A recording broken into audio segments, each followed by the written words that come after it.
My name is Nonima Tikela. Welcome to my YouTube channel. So today I want us to quickly visit everything that was happening in court yesterday because, wow, son, I don't want to lie. I'm one of those people that is irritated. I'm so done with Obaloi. I'm so over it.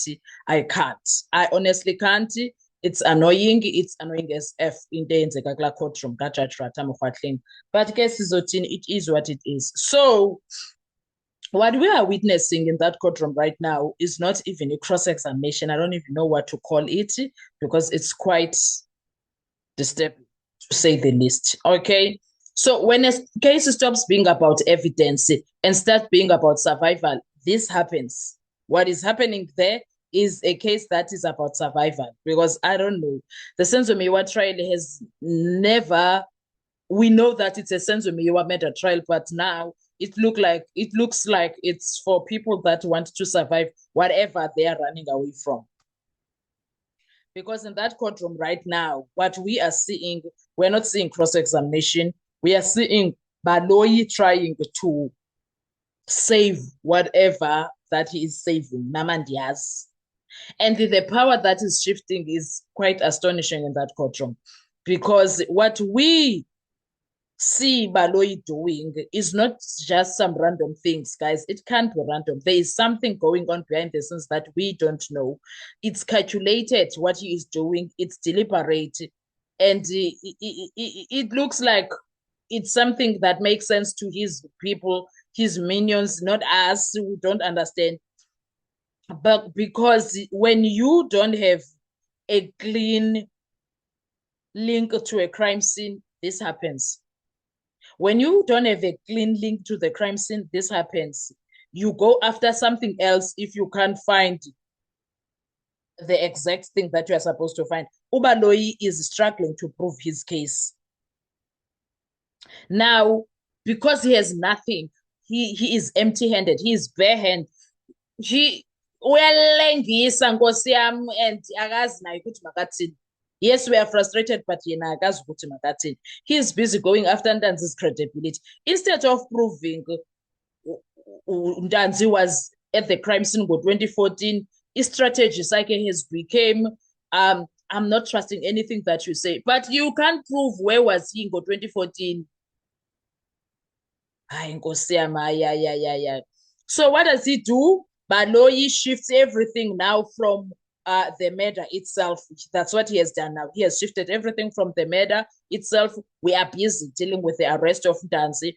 From the crime scene, he moved. We are dealing with contradictions of Ntanzi. And that time it's minor contradictions, Kesana. From the evidence itself, he is dealing with Ntanzi's character. He is busy with character assassination. That's what we are doing now. And here's the trap when it comes to that. It's a classic one, right?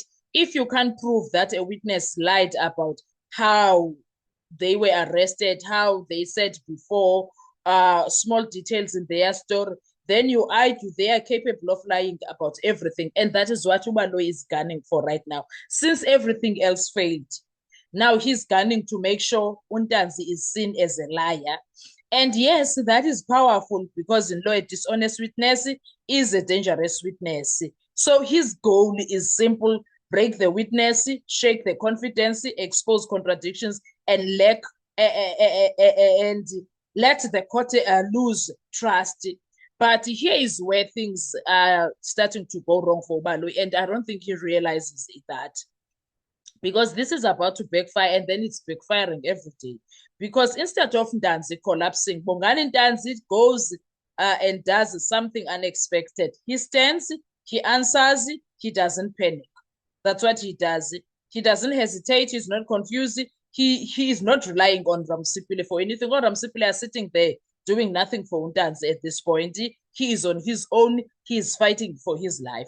And suddenly now, Ubaloyi keeps getting shocked, including Gujarat, and they try some tactics there to scare him to like sugar guys that courtroom, because now it doesn't look like a witness is under pressure. It looks like a witness is in control, and Ubaloyi is struggling to deal with that, and that is dangerous not for the defense but for the state, because now the more Baloyi pushes Ntanzi, the stronger Ntanzi appears to become.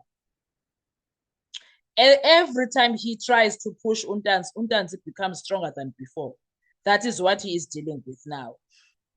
Now, what we are watching here, if you watch carefully in that courtroom, because this is where trials are won and lost. When a prosecutor attacks credibility, they are making a huge gamble, guys. They are making a huge gamble that the witness will break. But if the witness doesn't break, the attack transforms. It stops being strategic and starts looking like desperation. And that is exactly where we are. And in competent courts, that begins to look like, what are you doing, sir? What's going on here? Where is your proof? Where is your evidence? And then a competent court will begin to ask a dangerous question. If the evidence was so strong, why this approach? Why this approach? Judge Rata is capable of asking that. If he doesn't ask himself that, then he just chooses not to ask himself that. Meanwhile, Rata Mukwatleng is sitting there watching the entire situation. Every answer, every tone, every shift in control, because credibility is not just about contradictions, it's about presence, it's about consistency, it's about how a witness survives pressure. And right now, Ntanzi is surviving. And Judge Rata knows that. He has proven it so many times that Ntanzi is a survivor. Now, there's something even bigger happening here, something most people are missing. If the state cannot place Ntanzi at the crime scene, link him through evidence, support the confession beyond attack, then this strategy becomes very dangerous for the state, because a court cannot convict on them disliking the accused, them as being suspicious of the accused, doubting about personality of the accused. No, Judge Rata agana choice. He has to convict on proof. We don't have proof in that courtroom, and the proof is definitely missing there. Then credibility attacks become a substitute for evidence. And that is where reasonable doubt comes through. I don't think Ubaloyi understands what he's doing there. For someone who is seasoned like him, sana.